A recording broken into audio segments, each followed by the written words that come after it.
आज के इस वीडियो में हम विश्व की सबसे प्राचीन सभ्यताओं के बारे में बात करेंगे और इस बात पर विचार करेंगे और चर्चा करेंगे कि बाइबिल इन प्राचीन सभ्यताओं को लेकर क्या व्याख्या करती है।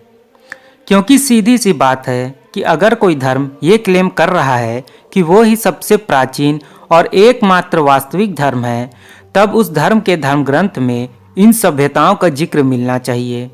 और अगर किसी धर्म ग्रंथ में इन सभ्यताओं का जिक्र नहीं मिल रहा है, तब ये सीधी सी बात है कि वह एक फॉल्स रिलीजन है और आपने उस धर्म की रचना काफ़ी समय बाद की है। और आपका धर्म प्राचीन धर्म तो बिल्कुल भी नहीं है, क्योंकि आपके पास इस बात का प्रूफ नहीं है। वो इसलिए क्योंकि आपका धर्म ग्रंथ इन प्राचीन सभ्यताओं को एक्सप्लेन ही नहीं कर पा रहा है। लेकिन बाइबिल इन प्राचीन सभ्यताओं को लेकर कहाँ स्टैंड करता है। बाइबिल दो हिस्सों में बांटा गया है, एक पुराना विधान, दूसरा नया विधान। बाइबिल का पुराना विधान प्राचीन समय की व्याख्या करती है और आज जो विश्व के देशों के नाम हम जानते हैं, बाइबिल में उन्हें प्राचीन समय पर क्या बुलाया जाता था उसी फॉर्म में लिखा गया है और बताया गया है। जब हम प्राचीन सभ्यताओं की बात करते हैं तब ओल्ड टेस्टमेंट में इनका साफ साफ जिक्र किया गया है, क्योंकि बाइबल के कई किरदार वहाँ रहते थे। सबसे पहले यह बात जान लीजिए कि सिंधु घाटी सभ्यता के समकक्ष तीन और भी बड़ी सभ्यताएं उस समय धरती पर मौजूद थीं। पहली सिंधु घाटी सभ्यता, दूसरी चीन की सभ्यता, तीसरी मेसोपोटामिया की सभ्यता और चौथी मिस्र की सभ्यता। बाइबिल इनमें से दो सभ्यताओं मेसोपोटामिया और मिस्र की सभ्यता के बारे में विस्तार से बताती है। मिस्र की सभ्यता का जिक्र हमें उत्पत्ति ग्रंथ यानी बुक ऑफ जेनेसिस में यूसुफ के समय मिलती है। यूसुफ याकूब का बेटा था और यूसुफ के भाइयों ने ही उसे इस्माइलियों को बेच दिया था, जहां से वह मिस्र देश में ले जाया गया। उस समय मिस्र का जो फिराउन या जिसे आप फेरो के नाम से जानते हैं, उसका एक अंगरक्षक का अध्यक्ष था जिसका नाम पोटीफर था।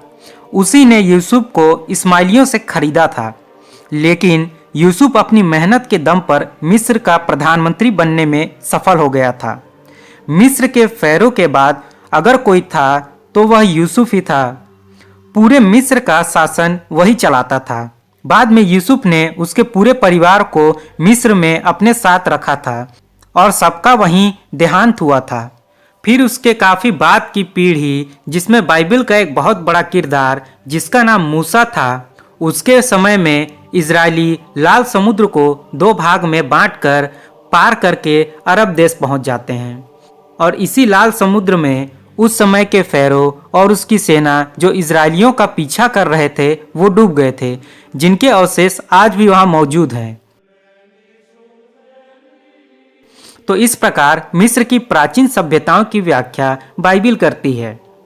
मिस्र के अलावा बाइबिल एक और दूसरी सभ्यता का जिक्र करती है जिसका नाम है मेसोपोटामिया, जिसे सुमेरियन सभ्यता के नाम से भी जाना जाता है।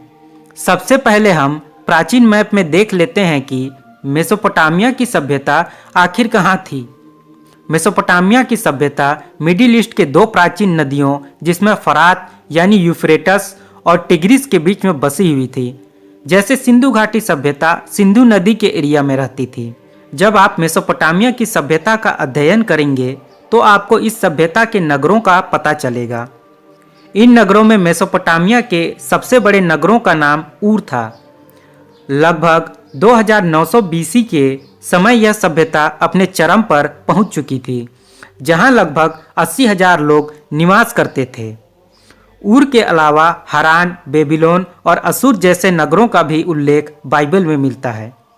कई आक्रांता बेबीलोन और असुर से इजरायलियों पर हमला करते थे और यही हमलावर इजरायलियों को बंदी बनाकर बेबीलोन भी गुलामी के लिए ले गए थे। लेकिन मैं चर्चा करूंगा ऊर और हरान का, जहां बाइबिल के किरदार प्राचीन समय में निवास करते थे।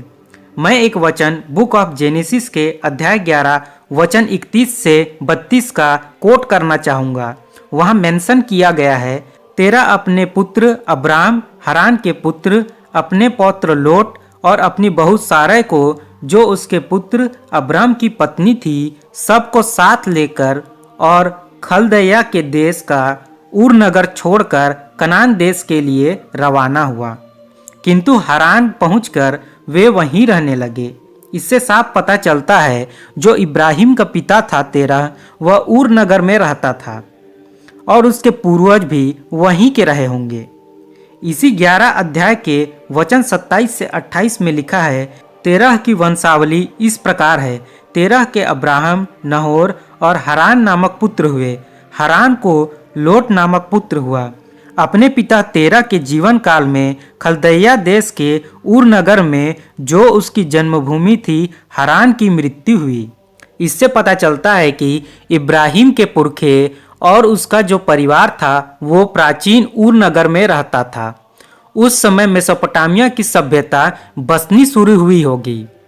इस हिसाब से यह भी कहा जा सकता है कि मेसोपोटामिया की सभ्यता इब्राहिम के पूर्वजों की सभ्यता थी। इसे सिद्ध करने के लिए उत्पत्ति ग्रंथ का ही अध्याय 27 वचन 43 को मैं यहाँ कोट करना चाहूँगा। वहाँ ऐसा लिखा है, बेटा अब मेरी बात मानो, हारान देश में मेरे भाई लबान के यहाँ शीघ्र भाग जाओ। बाइबिल की इन वर्सेस से साफ पता चलता है कि याकूब की माँ रिबेका ने याकूब को अपने भाई यानी याकूब के मामा के घर हारान देश में भगा दिया था, क्योंकि याकूब का भाई एसाव याकूब के धोखेबाजी के कारण उसे मारना चाहता था।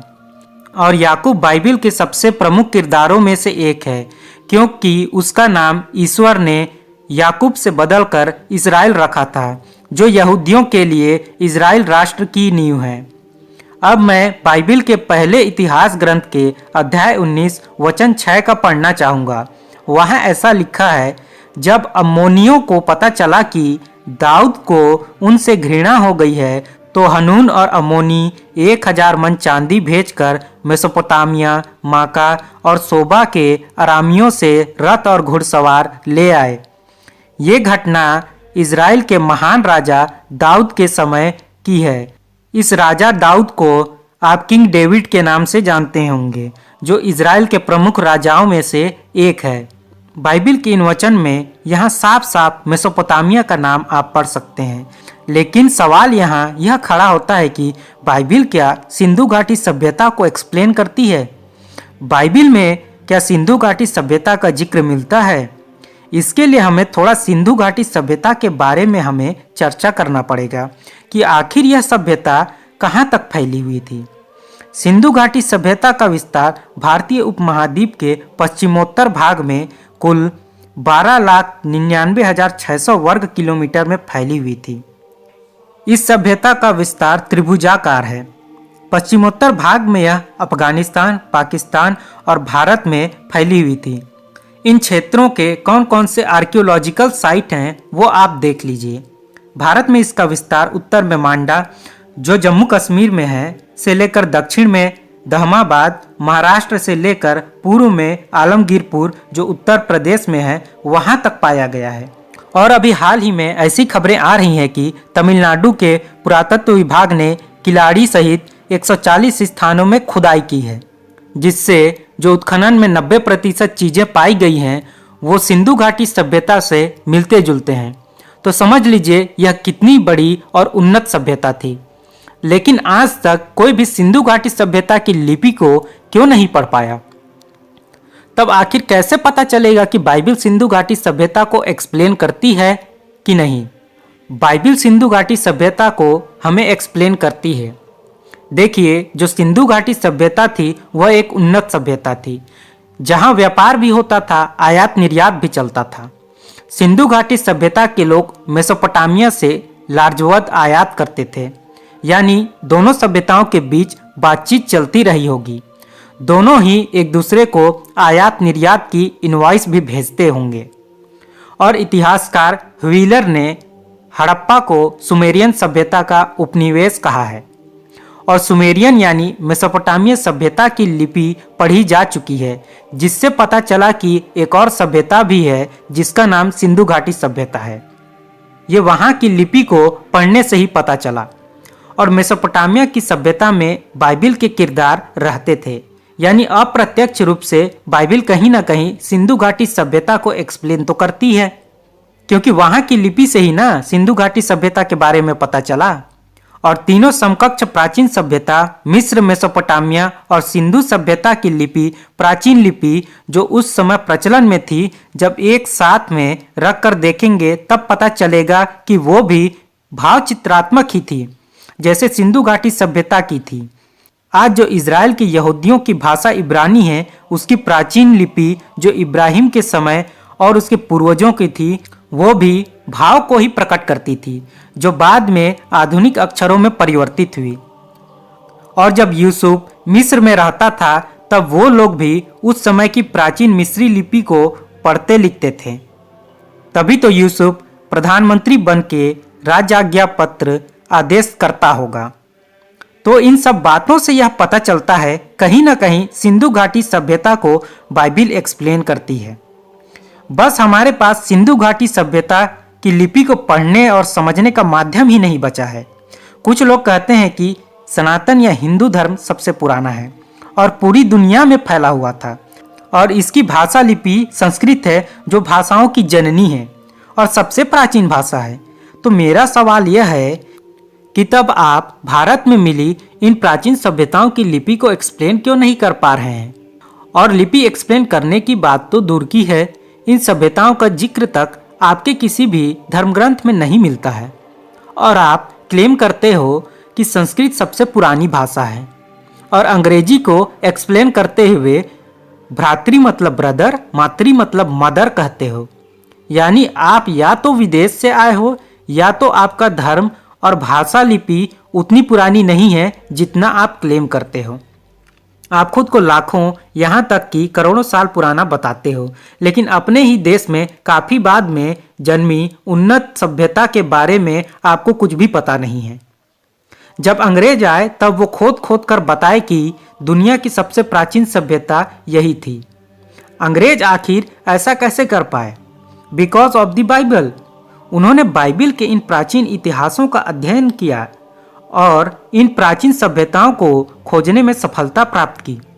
बाइबिल में एक एक चीज का रिकॉर्ड दर्ज है, चाहे वह महाजल प्रलय की ही क्यों ना हो। उसको भी सनातनी हिंदुओं ने कॉपी करके मत्स्य पुराण गढ़ लिया। कहानी वही पर पात्र नए। लेकिन जब प्रूफ की बारी आएगी तो सिर्फ बाइबिल ही इस बात का प्रूफ दे पाएगा। तुर्की में अरारत पर्वत पर नूह का जहाज है, जो आज इंटरनेशनल आर्कियोलॉजिकल साइट है, जिसे कॉपी करके आपने स्वयंभू मनु की कहानी बना ली है। इससे पता चलता है कि बाइबिल कितना ऐतिहासिक धर्म ग्रंथ है। शुरू से लेकर 6000 सालों का इतिहास बड़ी बारीकी से दर्ज किया गया है। तमिलनाडु में जो हड़प्पा सभ्यता की खुदाई में अवशेष मिला है, उसमें तो वहाँ के सीएम ने इनाम की घोषणा कर दी है कि जो भी इस लिपि को डिकोड करेगा उसको पैसा मिलेगा। लेकिन मजाल है कोई माई का लाल पैदा हो जाए जो इस लिपि को एक्सप्लेन कर पाए। बस फेंकते रहना है, हमारा धर्म दुनिया का सबसे पुराना धर्म है, हमारी भाषा भाषाओं की जननी है। ये चैलेंज है एक हिसाब से तमिलनाडु सरकार का दुनिया के प्राचीन धर्म वालों को कि डिकोड करके दिखा दो। हमारे देश भारत के इतिहास को इतना तोड़ मरोड़ के पेश किया गया है, यह चिंतन का विषय है। एक तरफ वो किताबें हैं जो इतिहास के साथ साथ दूर दूर तक कोई भी सरोकार नहीं रखती हैं, वहीं एक किताब है जो वर्तमान और भविष्य के साथ साथ गुजरे समय में क्या क्या घटित हुआ उसका वर्णन एकदम साफ शीशे की तरह आपको बताता है। इसलिए सच को हमेशा ढूंढें, न कि झूठ को। बाइबिल में कहा गया है, देख समझ और परख और सच लगे तो ही स्वीकार कर। एक बात पर विचार कीजिए, जो लोग यह क्लेम कर रहे हैं कि वो दुनिया के सबसे पुराने धर्म हैं, वो यह बताएं कि सिंधु घाटी सभ्यता की जितनी भी खुदाई हुई उसमें इनके धर्म का कुछ भी प्रमाण क्यों नहीं मिला, जबकि वे सब ये क्लेम करते हैं कि त्रेता युग यानी 13 लाख साल पहले श्रीलंका जाने के लिए वानर पत्थर पर अपने राजा का नाम लिखकर पुल बनाते थे, जिससे वह पत्थर समुद्र पर तैरता था। ये मैं इसलिए बोल रहा हूँ क्योंकि डिबेट के दौरान सनातनी भाई बोलते हैं कि उस समय लिखते नहीं थे, मौखिक तौर पर चलता था। लेकिन 13 लाख वर्ष पहले तो आपके ग्रंथों में यह बताया गया है कि लिखाई चल रहा था। फिर सवाल यहाँ यह पैदा होता है कि जब आप प्राचीन समय से लिख पढ़ रहे थे तब दुनिया की सबसे प्राचीन सभ्यता में संस्कृत में कुछ भी लिखा हुआ वहाँ क्यों नहीं मिल रहा है। यह तो कुछ इस प्रकार का हुआ कि दुनिया के शुरुआत में सनातन हिंदू धर्म था, फिर अचानक सिंधु घाटी सभ्यता में कंप्लीट गायब हो गया, फिर अचानक से पुनः प्रकट हो गया और अभी तक है। यह एक बहुत बड़ा षड्यंत्र है नए धर्म को पुराना बनाने की, क्योंकि उनको नहीं पता था कि एक दिन खुदाई होगी और भारत की वास्तविक मूल संस्कृति सब बयां कर देगी। मेरे विश्वासी भाइयों, आपको अपने धर्म पर, परमेश्वर पर और बाइबल पर गर्व होना चाहिए। आप सब गर्व से कहें कि आप गपोड़ी, काल्पनिक और ढोंगी नहीं हैं। हो सकता है जो मेरी अगली वीडियो होगी वो इन तीनों ही सभ्यताओं की लिपि के अध्ययन से संबंधित होगी।